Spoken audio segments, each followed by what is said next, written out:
지난주 우리는 스데반의 순교 장면을 살펴보았습니다.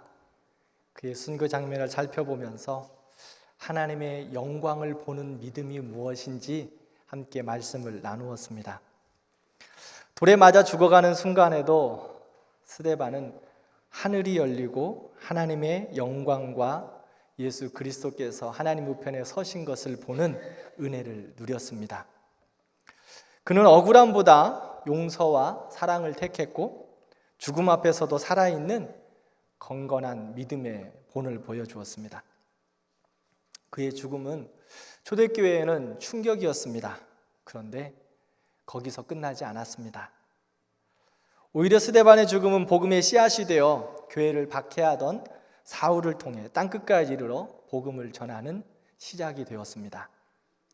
또한 예루살렘 성도들은 그곳에 머물지 않고 모든 땅으로 흩어져 복음을 전하는 축복의 통로들이 되었습니다. 본문은 오늘 초대교회에 찾아온 극심한 환난과 고난을 인해 흩어짐과 복음의 확산이라는 놀라운 영적인 전환점을 보여주고 있습니다. 오늘 말씀을 통해서 고난 속에서 흩으시고 또 흩어진 그들을 통하여서 하나님께서 어떻게 일하셨는가 살펴보며 함께 은혜를 나누기 원합니다. 스데반은 공회 앞에서 하나님의 영광을 그리고 복음의 역사를 말한 후에 돌에 맞아 순교했습니다. 1절을 보면 그날에 예루살렘에 있는 교회에 큰 박해가 있어라고 말합니다. 여기서 그날이란 스데반이 순교한 바로 그날을 의미합니다. 그런데 스데반의 죽음은 단지 한 사람의 죽음으로 끝이 나지 않았습니다. 그날 이후로 예루살렘 교회가 더 큰 박해가 있음을 보게 됩니다. 어느 정도로 더 큰 박해였는가 성경 원문을 보면 메가스라는 헬라어 단어를 쓰고 있습니다. 어디서 많이 들어본 단어가 아닙니까? 이 단어에서 메가라는 단어가 나왔어요. 메가. 이 메가라는 단어는 엄청나게 크다. 또 영어 성경을 보면, 영어를 살펴보면 100만 배의 그러한 큰 이러한 뜻을 가지고 있습니다. 또 3절에 보면 사울이 교회를 잔멸할세 각 집에 들어가 남녀를 가리지 않고 끌어다가 감옥에 가두었다라고 말합니다. 여기서 잔멸하다라는 그 뜻은 그 멧돼지가 포도밭에 들어가서 그 포도밭을 마구 짓밟고 어지럽히는 것을 묘사하고 있습니다. 예루살렘 교회와 성도들은 핍박으로 인하여서 무차별적인 핍박과 고난, 박해를 당했습니다. 그 박해의 강도는 상상을 뛰어넘는 메가급 그렇게 큰 고난이었습니다. 성도들은 고난을 당하기 시작하자 어떻게 하였을까요? 유대와 사마리아와 오늘 성경에 보면 모든 땅으로 흩어지기 시작했다라고 말합니다. 그런데요, 이상한 일이 일어났습니다. 4절을 보면 흩어진 그들이 무엇을 전하고 있을까요? 흩어진 자들이 두려움으로 숨어 지낼 줄 알았는데 숨어 지내는 것이 아니라 가는 곳마다 그들을 통하여 복음이 전파되고 놀라운 성령의 역사가 일어나고 그리스도의 사랑이 전달되었습니다. 1절과 4절을 보면 흩어졌다라는 단어는 농부가 씨를 뿌린다는 의미입니다. 고난을 통해 핍박을 통해 성도들이 사마리아와 모든 땅으로 흩어졌습니다. 그리고 흩어진 성도들을 통해 복음이 예루살렘을 넘어 사마리아와 땅끝까지 이르러 흩어졌습니다. 뿌려졌습니다. 무엇이 뿌려졌습니까? 가만히 있지 않고 복음이 뿌려졌습니다. 그리스도의 사랑이 뿌려졌습니다. 은혜가 뿌려졌습니다. 예루살렘 교회를 좀 보십시오. 스데반이 돌에 맞아 순교했습니다. 교회를 잔멸하라고 성도들을 닥치는 대로 잡아 감옥에 가두었습니다. 겉으로 보기에는 교회가 무너지고 성도들은 고통당하고 흩어졌습니다. 도망치는 것처럼 보였습니다. 그런데요, 이 고난은, 이 흩어짐은 도망이 아니었습니다. 온 유대와 사마리아와 땅끝까지 이르러 내 증인이 되라라고 말씀하신 주님의 명령의 순종이었습니다. 그 순종함에 하나님의 일하심이 손길이 그렇게 보여졌습니다. 사랑하는 성도 여러분, 고난은 복음을 막을 수 없습니다. 오히려 복음을 밀어내는 하나님의 손길이었습니다. 고난이 예루살렘이라는 성도들의 익숙한 자리를 흔들었습니다. 왜냐하면 지금 예루살렘은 너무 행복했거든요. 주의 말씀이 떨어졌고 성도들의 나눔과 섬김이 있었고 복음의 역사들이 가득한 것들을, 성령의 충만함을 예루살렘 교회가 보았어요. 그런데 그곳에 안주하고 있는 거예요. 머물고 있었어요. 그래서 하나님께서 고난이라는 도구를 통해서 백성들을 흩어지게 하셨습니다. 흩어짐이라는 새로운 길을 만드셨습니다. 그리고 그 흩어짐을 통하여 예수님께서 명령하신 땅끝까지 이르러 복음의 증인되는 사명을 감당케 하셨습니다. 오늘날 우리도 우리의 삶에 때때로 예상치 못한 고난이 있습니다. 지금 여기가 좋사오니 하며 익숙하고 편안한데 때로는 예상치 못한 고난이, 시험이 우리에게 다가온다는 겁니다. 우리의 안전을 깨트리는 사건들이 있습니다. 그런데 사랑하는 성도 여러분, 기억하십시오. 우리에게 다가오는 고난, 때로는 시험, 그것은 끝이 아니라 하나님의 역사를 이루어 가시는 새로운 출발점이라는 것을 기억하시기를 바랍니다. 우리에게 고난은, 우리에게 시험은 그저 흩어 지나가는 것이 아닙니다. 그 안에 하나님의 놀랍고 크고 비밀한 하나님의 역사가 있습니다. 로마서 8장 28절을 함께 읽겠습니다. 우리가 알거니와 곧 그의 때로 부르심을 입은 자들에게는 모든 것이 합력하여 선을 이루느니라. 아멘.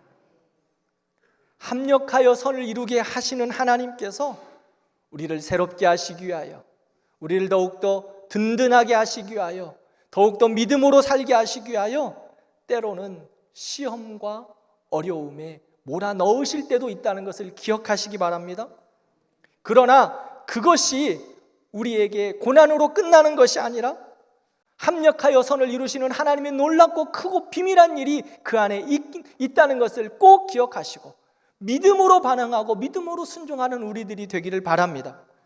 그러므로 고난이, 시험이 찾아올 때 두려움이 아니라 말씀을 따라 반응하고 순종하며 믿음으로 살아가는 우리 모든 성도들이 되기를 축원합니다. 과거 평양은 동방의 예루살렘이라고 불릴 정도로 거룩한 도시였습니다.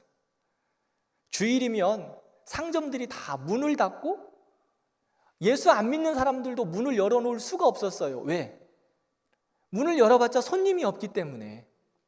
그래서 평양 시내는 주일이면 상점들이 다 문을 닫고 예배방마다 찬양이 가득했고 수많은 부흥과 선교 운동들이 평양에 있었습니다. 그런데 공산화와 6.25 전쟁으로 그 평양은 믿음의 터전이 무너져 버렸습니다. 성도들은 생명의 위협을 피해서 남한으로 내려올 수밖에 없었습니다.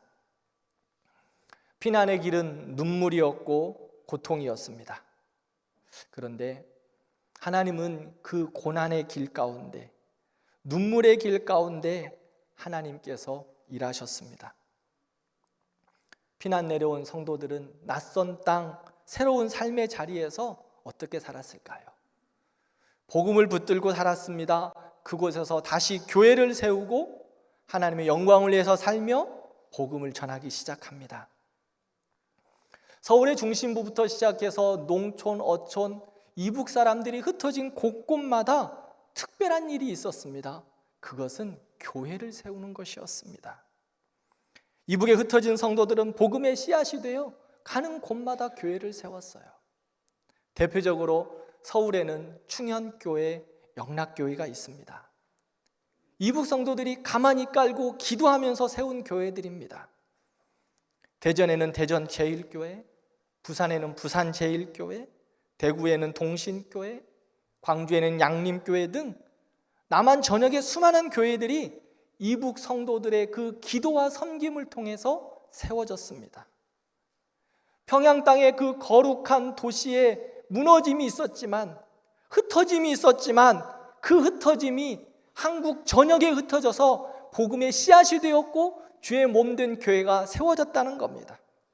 한국교회의 놀라운 부흥의 역사 이면에는 바로 평양 성도들, 이북 성도들의 눈물의 씨앗이 있다고 선교학자들은 말하고 있습니다.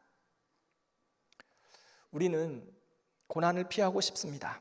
아니, 고난이 싫습니다. 그런데 하나님은 때때로 고난을 통해서 우리를 부르신 자리에서 일어나게 하십니다. 그 부르신 자리에서 하나님의 일을 이루게 하십니다. 성도들이 유대와 사마리아로 흩어진 것은 하나님 나라가 확장되는 출발점이었습니다. 그 일에 하나님께서 복음의 역사를 이루시기 위하여 하나님께서 주권적인 은혜로 하나님의 손길로 하나님께서는 복음이 전파되게 하셨습니다. 흩어짐은 끝이 아닙니다. 새로움의 시작이었습니다. 위기가 아니라 하나님의 뜻을 이루어가는 파송의 자리였습니다. 사랑하는 성도 여러분, 복음의 확장은 우리가 원하는 평탄한 길이 아닐 때도 있습니다. 또 하나님의 사람으로 살아가는 일에 있어서 고난과 눈물도 우리에게 찾아옵니다. 그러나 기억하십시오. 하나님은 고난을 통하여 하나님의 뜻을 이루어 가십니다. 그래서 성경은 우리에게 그 비밀을 말합니다. 고난 받는 것이 너희에게 유익이다. 그 안에서 하나님의 역사를 이루어 가시는 손길들이 있기 때문입니다. 우리는 고난 싫어요.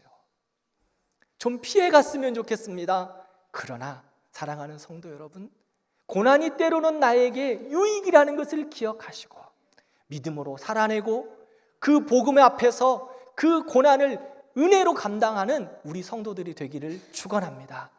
그 길 가운데 합력하여 선을 이루시는 하나님의 손길이 분명히 있습니다. 우리에게 딱 맞는 맞춤형의 은혜로 하나님께서 역사하실 것입니다. 고난 가운데 흩어짐, 그것은 복음의 확장이었습니다. 하나님의 은혜의 손길이었습니다. 초대교회에만 그런 것이 아니라 우리 교회에도 그렇고 우리의 삶에도 그렇고 우리의 가정에도 그렇습니다. 때로는 고난이 싫습니다만 그 고난 가운데 분명히 하나님의 역사하심이 있다.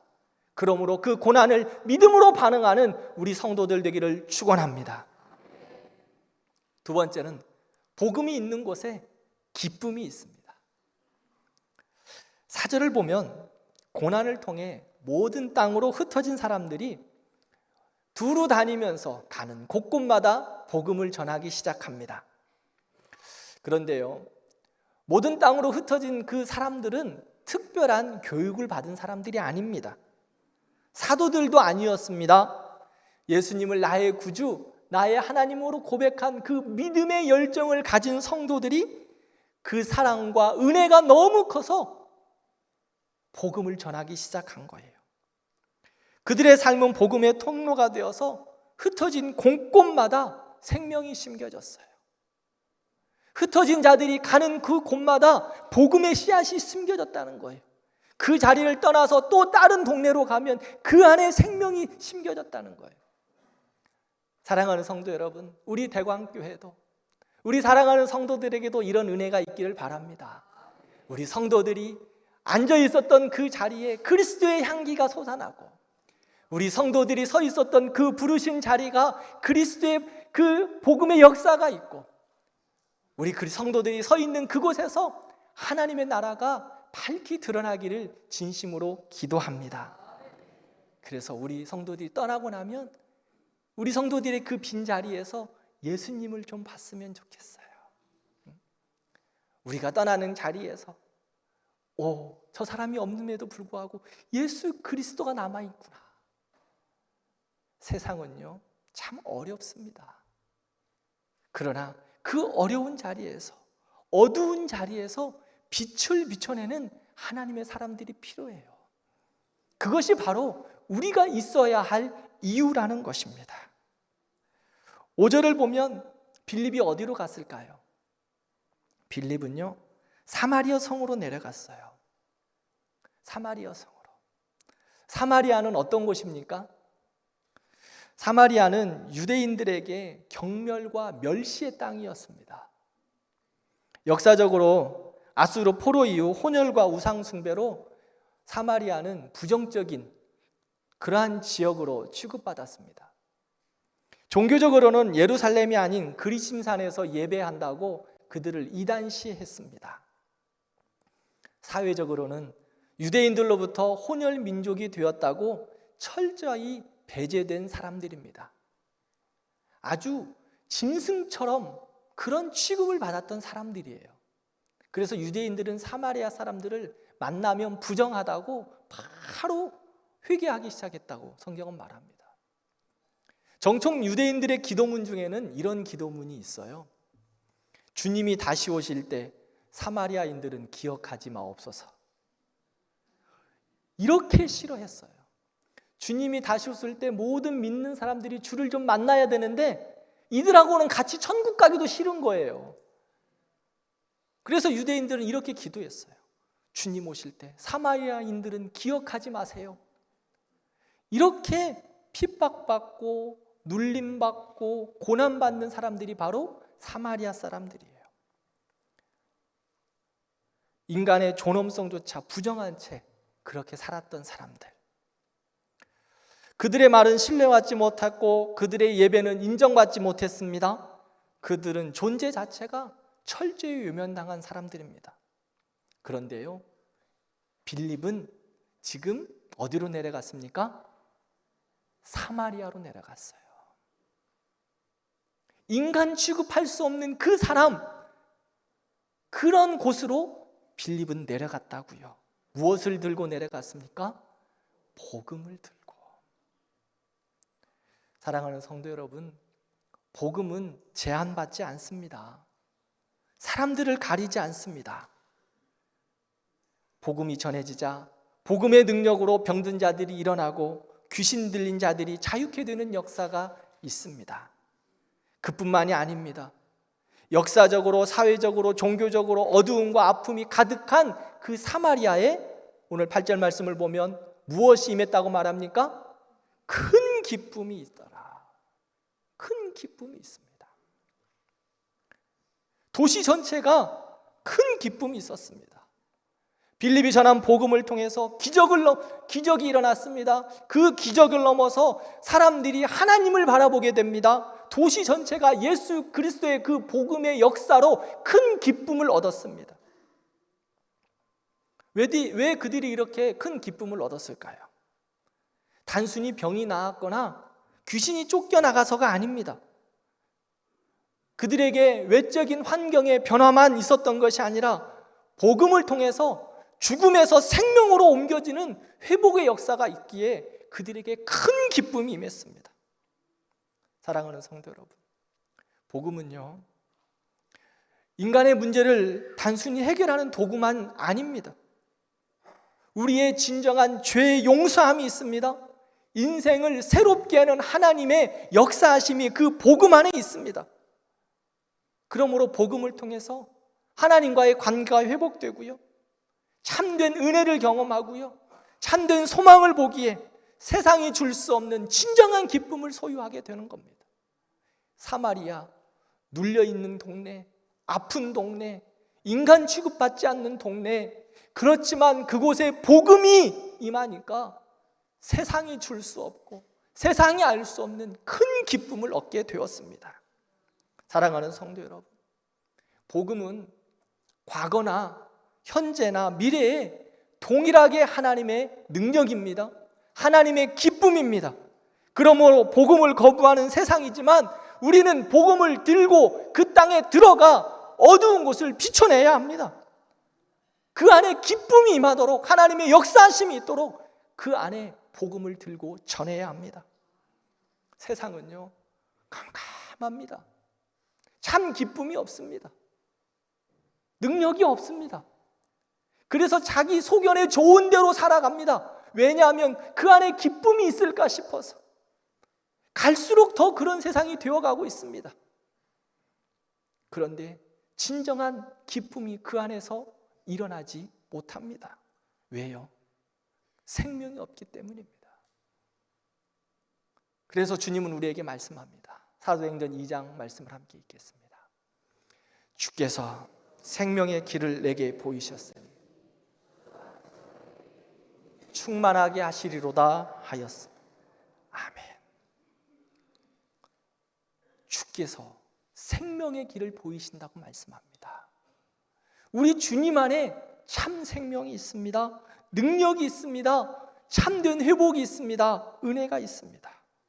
그러므로 생명의 길을 깨달은 사람에게 기쁨이 충만합니다. 그러므로 생명의 길을 내게 보이셨기에 우리도 생명의 길을 가지고 어두운 세상 가운데, 어두운 곳에, 어두운 사람들에게 밝히 빛을 비추어서 참 기쁨을 얻게 해야 할 것입니다. 이것이 우리에게 주신 하나님의 은혜이고 사명입니다. 더 나아가 우리도 예수 안에서 참된 기쁨이, 은혜가 있기를 진심으로 축원합니다. 세상에서 알 수 없는 기쁨의 모습이 우리 안에 충만하기를 바라요. 이런 복음성이 있죠. 너는 왜 항상 웃니? 슬퍼도 눈물 나도 남들은 모를 거야. 항상 좋아, 항상 좋아. 왜 이리 그리 좋은지 너는 아니? 너와 나 만나려고 예수 그리스도 오셨다. 그래서 나는 참된 기쁨이 있다. 이러한 복음성가가 있어요.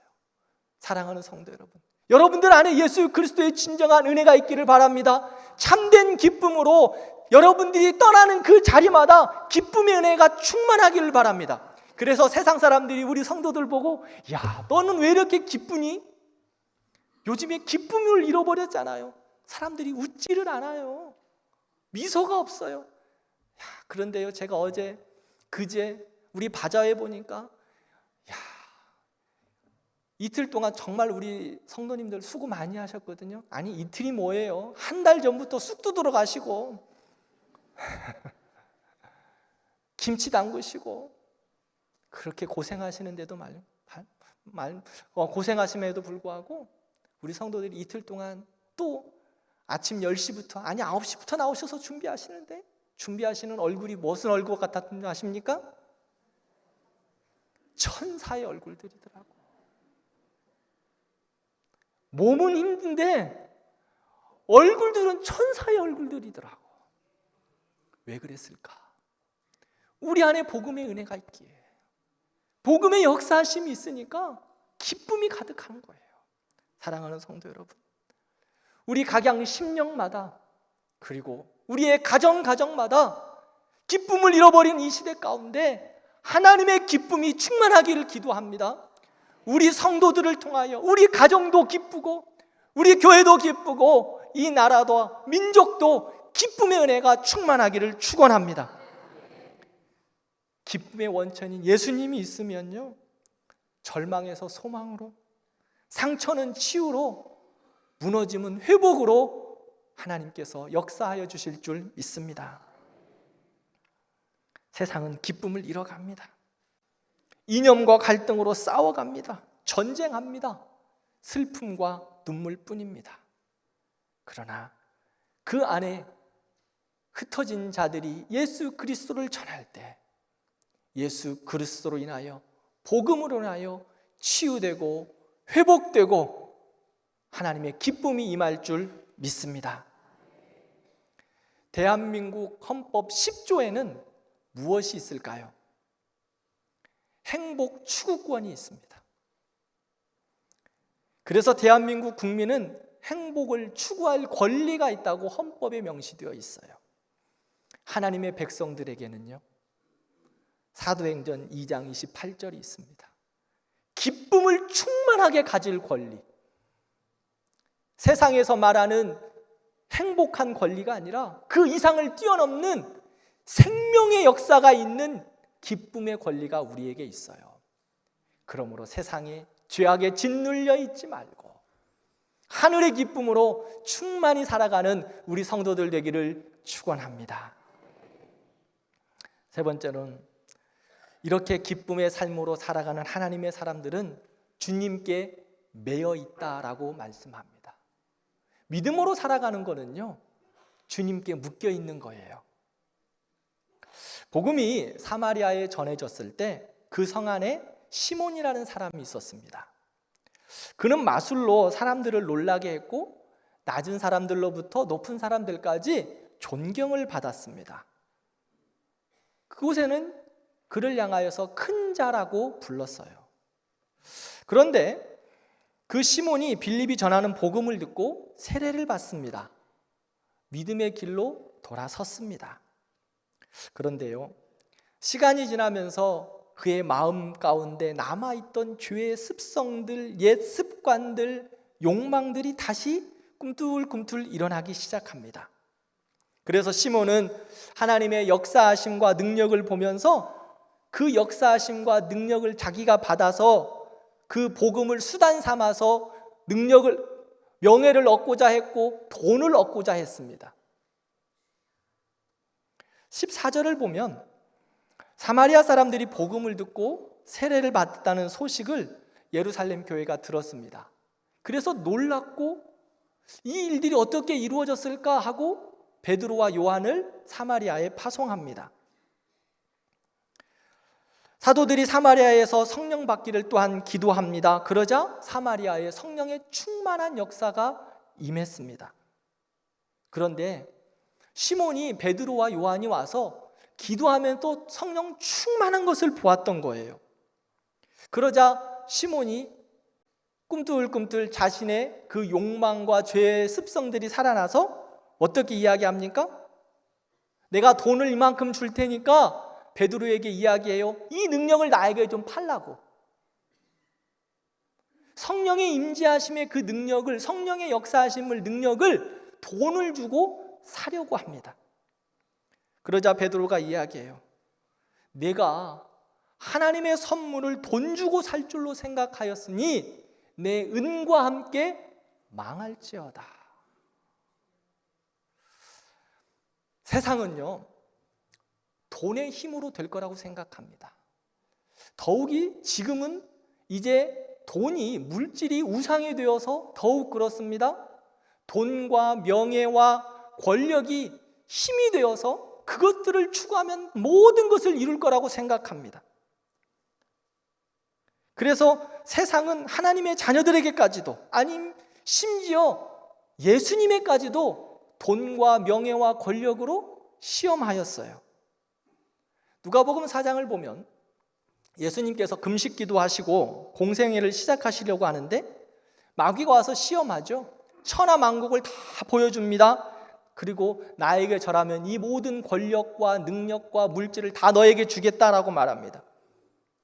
마귀는, 세상은 이렇게 시험한다는 거예요. 예수님까지도 시험했잖아요. 그런데 예수님께서 그 마귀의 시험 앞에 뭐라고 말씀합니까? 주 너의 하나님을 경배하고 다만 그를 섬기라. 사랑하는 성도 여러분, 우리가 세상을 이길 힘, 돈의 힘을 이길 힘, 권력과 명예를 이길 힘, 그것은 다른 곳에 있지 않습니다. 오직 우리의 주인 되시고 우리의 영광 되시는 하나님만을 경배하고 그를 섬기는 것입니다. 세상의 논리, 세상의 방법, 그것은 우리를 때로는 억누를 수 있지만 그것이 우리에게 참 기쁨을 줄 수 없습니다. 그러기에 우리는 하나님만을 경외하고 그만을 섬길 때 이 세상을 이기고 나갈 수 있는 능력을 소유하게 되는 것입니다. 시몬은 지금요, 그 능력을 얻기 위해서 돈으로 거래를 하고 있어요. 성령은요, 우리의 욕망을 채우는 도구가 아닙니다. 우리의 부귀 영화를 위한 거래의 수단도 아니라는 겁니다. 복음은, 성령의 역사하심은 전적으로 하나님의 은혜입니다. 성령은 우리의 삶을 바꾸시는 거룩한 하나님의 역사입니다. 돈으로 살 수 없고 믿음은 계산으로 따질 수 없습니다. 아니, 거래의 대상이 아닙니다. 그래서 베드로는 시몬을 책망하면서 이렇게 이야기합니다. 8장 22절 말씀을 함께 읽겠습니다. 그러므로 너희 이 악함을 회개하고